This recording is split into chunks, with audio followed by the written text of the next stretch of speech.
Pilipinas at sa ibang bansa ng daigdig, I adhere to the strictest ethical standards.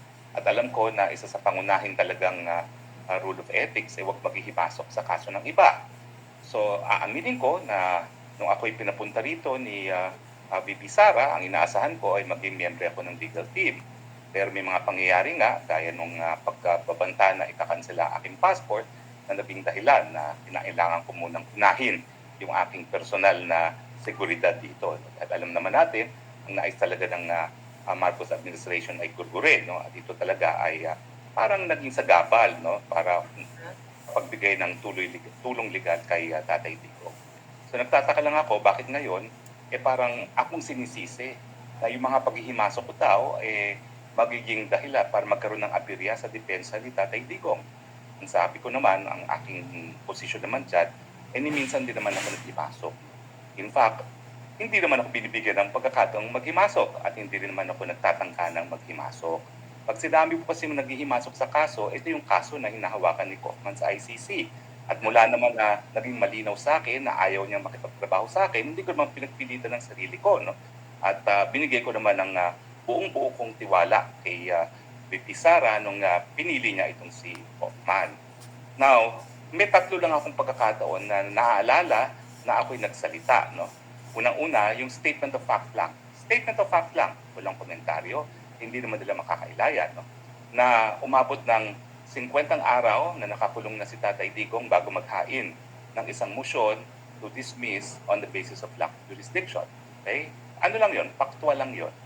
At bago nga nakapaghain ng ganyang motion to dismiss based on lack of jurisdiction, kumuha pa ng isang associate counsel na magaling naman. Kakilala ko yon, no? Si Professor Jacobs. At puring-puri ko naman yung choice ni Professor Jacobs kasi akademiko, so alam niya yung teorya talaga, no? Kung paano depensahan ng mga tao dito sa ICC. Ang pangalawang pagkakataon na, inanunsyo kasi ni VP Sara yung domestic legal remedy dun sa kanyang briefing matapos niya makipagpulong kay Tatay Digong.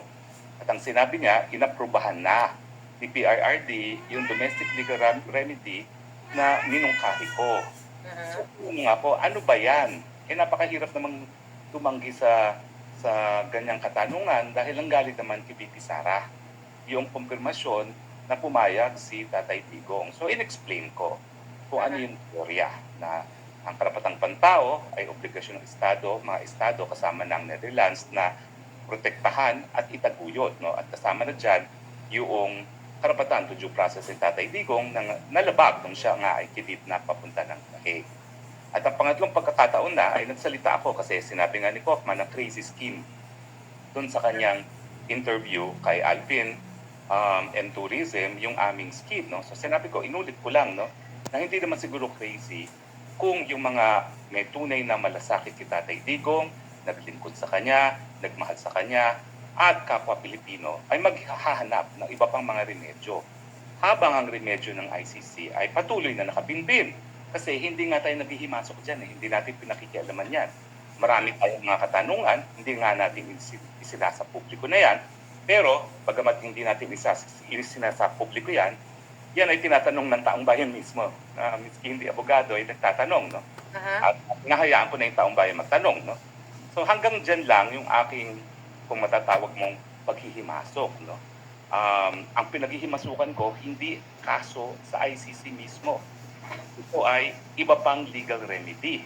Kasi nga, unethical na makisawsaw ako dun sa kaso na hinahawakan na ni Kaufman. At I'm very, very clear about that. No?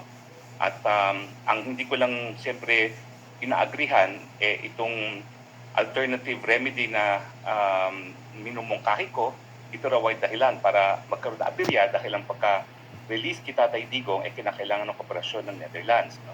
Hindi ko po maintindihan yan kasi ang desisyon naman kung makakalaya si Tatay Digong ay gagawin talaga ng mga West ng ICC. Yeah. Nga magtagumpay itong domestic legal remedy, problema ng Netherlands kung paano niya mapapatupad yung desisyon ng hukuman niya. Kasi sabi ko lang, siguro mahirap na ignorin ng ICC yung desisyon ng gobyerno na nag-host sa hukuman mismo. No? So parang bahala na sila dyan. Basta ang importante sa akin, magkaroon ng deklarasyon na nalabag ang karapatan ni Tatay Digong. Yun lang naman. No? At I will not say anything beyond that kasi yung mga yung mga hindi masamang sinasabi sa mga kapwa-abogado. Ano na ako, no? I'm on my 35th, hindi pala 25th, 35th year of practice. Kasi 1991 ako nagsimula ng practice ko. This is not just a practice in the Philippines, but also in the international arena. No? And sabi ko nga, I really adhere to the highest ethical standards. So siguro iba lang yung standards namin ni Attorney Kaufman na sa kanyang jurisdiction, okay lang na magbitaw ng ganung mga salita. Pero sa Pilipinas kasi, iba, mas mataas yung ating ethical standards at hindi natin pinapayagan yung mga ganyan salita laban sa kapwa-abogado. Yeah. Spokes. Pang-apat na beses na nagsalita ako. Pero hindi ko siya in-address as a matter of legal strategy. Tinanong ko lang, bilang dating tagapagsalita ni Tatay Digong, sa tingin ko ba makikiusap si Tatay Digong para siya ay makalaya sa dahig? At sinagot ko yan. So I stand corrected. 4 na beses pala ako nagsalita. Nag-react ako dun sa sinabi niya na 100% mapapalaya si Tatay Digong kung iimbitahin siya ni Marcos Jr. at sasabihin niya kung bakit dapat bakit dapat siyang payagan na umuwi nga si Tatay Digong. At ang sabi ko bilang dating tagapagsalita at sa pagkakakilala ko kay Tatay Digong, mas nanaisin na ni Tatay Digong na pumanaw sa kulungan kaysa humingi ng kahit anong pabor sa mga Marcos. Dahil sa mulat-mula, ayaw niya sa mga Marcoses. Diba? Nagsimula nga siya ng political career niya. OIC Vice Mayor siya. Sumama siya dun sa Aus Marcos Movement noong 1986 kasama ang kanyang nanay, kaya siya naging OIC. Pagkatapos niyan ay pinayagan nga niyang ilibing si dating Presidente Marcos Sr. sa libingan ng mga bayani, pero hanggang dun lang ang kanyang ginawang tulong sa mga Marcoses. At nung kampanya, talaga namang tinutulan niya ang pagtakbo ni Inday Sara kasama si Marcos Jr. Tinawag niyang weak leader ang Marcos Jr. At later on, nung linunsad ang maisok, tinawag na nga niya na si Marcos Jr. ay bangag. No? So, sa ganyang konteksto, parang ang aking palagay lang, hindi papayag si Tatay Digong na makiusap sa mga Marcos. At alam din natin ang mga pangyayari na si Marcos ang nagpakidnap kay Tatay Digong papunta ng dahig.